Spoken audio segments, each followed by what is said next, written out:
Coming to you straight from the scene of a sick day with type 1 diabetes. A lot of people don't know that if you don't manage sick days carefully, type 1 diabetes plus the flu or plus even like a really long fever can put you in the hospital. In fact, a stomach virus with type 1 diabetes can be fatal if you don't know how to manage it. So I've had a fever on and off for the last couple of days, and I woke up today feeling like my whole body weighed 1,000 pounds. But there's a couple things that we all need to be really aware of when we're sick with type 1 diabetes. And I am seizing the opportunity to tell you those things. And then after this, I'm going to take a nap like for the rest of the day. Okay, the first thing, if you are puking from a stomach virus of any kind, or even just food poisoning, turn this video off and go to the ER. When you have type 1 diabetes and you start vomiting, there's a whole bunch of things that can go wrong after that. First of all, you just got really dehydrated really quickly. That's gonna send your blood sugar through the roof. Dehydration and type 1 diabetes are a scary combo. And it's not dehydration just from being out at the pool on a July summer day, right? We're talking about major dehydration. You just puked up most of the fluid in your body. That can become diabetic ketoacidosis, DKA, if you don't go and get that fluid replaced with intravenous fluids. And it's not just saline. There's also electrolytes in there that your body needs in order to be balanced. If you try to wait it out, most likely you're going to end up going to the ER for DKA. It's a lot easier to go to the ER just to get intravenous fluids and rehydrate your body. That takes a few hours compared to going to the ER to treat DKA, which can take a couple days. Another reason you might want to go to the ER if you start vomiting for any reason is because of insulin on board. So if you just vomited up a meal and you took insulin for that meal, now that insulin doesn't have a whole bunch of carbohydrates to soak up, right? So you have this big dose of insulin in your system and no food. That's the problem. That's also why it's really important to have emergency glucagon on hand. So glucagon tells your liver to release a whole bunch of stored sugar. If you just puked up all the food in your belly and you have all this insulin hanging out that was supposed to be intended for that food, you're going to need emergency glucagon. You might not even be able to keep a glass of juice down. I've had norovirus. I was so sick, I could not even nibble one glucose tab without puking again. And I did not have emergency glucagon. I wish I did. Instead, my husband had to drive me to the ER. I was 8 months pregnant and he was going fast as possible because I had 10 units of insulin on board and no food in my stomach. So don't wait. Get yourself emergency glucagon. There are so many kinds today. We got Baqsimi, that's the nasal one. We got Gvoke. We got Zegalogue. This is Gvoke, but it's a manual injection versus these are the auto hypopen injections where you just push and it goes right in. Check those out. You need one. Choose one. Just choose one and make sure you fill that prescription. And really, one more thing about puking. If you puke and you cannot take a sip of even water without puking again, you have to go to the ER. You cannot ride it out at home because that combination of dehydration and stress on the body is going to send you into DKA. Don't wait. Go to the ER, get intravenous fluids, and then you can go home and deal with the rest of that virus, nibbling crackers eventually. Ow. Okay, so other types of illnesses that might leave you not wanting to eat, like a fever or just a really bad cold and you're in bed for like 3 days. Here's the thing that can happen if you don't eat or drink some carbohydrate during those sick days. You can develop starvation ketones. They are exactly what they sound like. They're ketones that develop because you're not eating.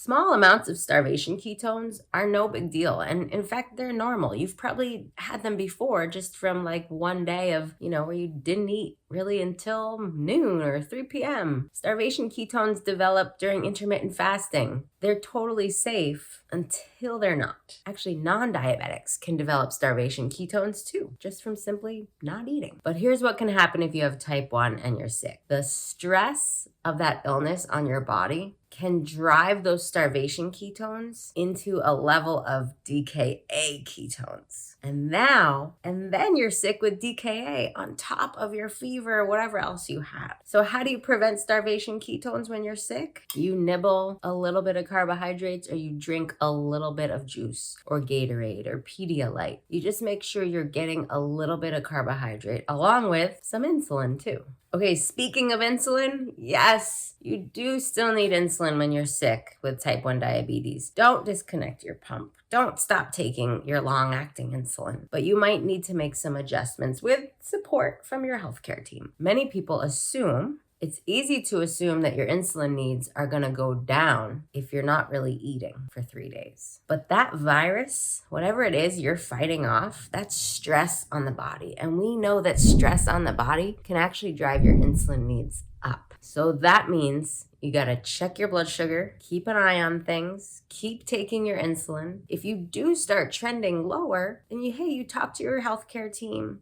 you make adjustments, and of course, you sip some juice.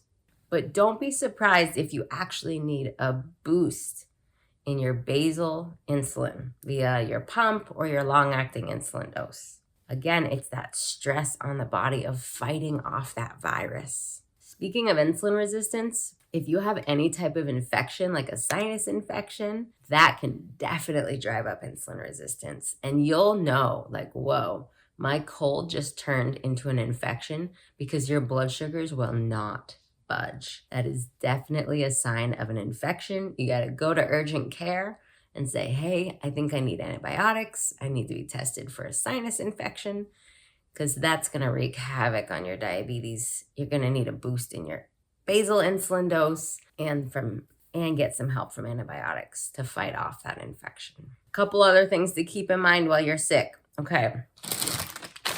Things like cough drops can impact your blood sugar, especially if you've eaten like 10 of them over the course of 2 hours because your throat is so sore. I told you I really am sick. I have like 100-degree fever. Of course, they don't actually tell you how many grams of carbohydrates are in cough drops. And even the sugar-free ones, it depends on what they're sweetened with. Sugar alcohols like erythritol can still affect your blood sugar. So just be aware that if you are eating a lot of these throughout the day, you're going to need a little bit of insulin to cover the carbs. Same goes for all those syrupy cough medicines. Most adults don't take those, but if you're treating a sick day in a child with type 1, beware that that stuff can contain carbs. What you can see on the back of most medicines or, little supplement things is the inactive ingredients. And that will tell you what kind of sweetener is in the product you're consuming. I don't like fake sweeteners. I don't choose sugar-free cough drops. I choose the real ones because I don't want to consume. So I just need to be aware, right, of how many of these I'm consuming and make sure I cover some of them with insulin. Definitely hydrate, even with stuff that doesn't contain carbohydrates. Lots of water. And in my personal favorite, ginger seltzer. This stuff is so good. It reminds me of like sipping ginger ale as a kid before I had type 1 diabetes. Again, I don't like fake sugars, so I don't drink diet soda. This for me is like, instead of diet ginger ale, it's so good and it doesn't have aspartame in it. Stay hydrated, sip all day, because dehydration, whether you've puked or not, can absolutely fuel the production of ketones and throw off everything else that's going to make you need to go to the ER potentially. So stay hydrated. All right, I got 2 more things you need to know. Consuming large amounts of vitamin C can actually throw off the accuracy of your continuous glucose monitor, your CGM. It's documented in all the paperwork for every CGM out there.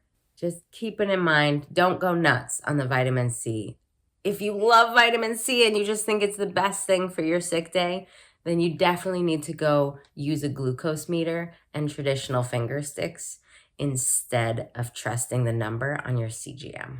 And lastly, check for ketones. If you are sick day after day after day, and it's not just like a one-day thing, get those urine ketone strips and use them a couple times a day. Just keep an eye on your ketones because most likely you're gonna have small ketones if you are really sick. And you don't want those small ketones to become moderate ketones and then large ketones, right? That's how you know things are not going in your favor.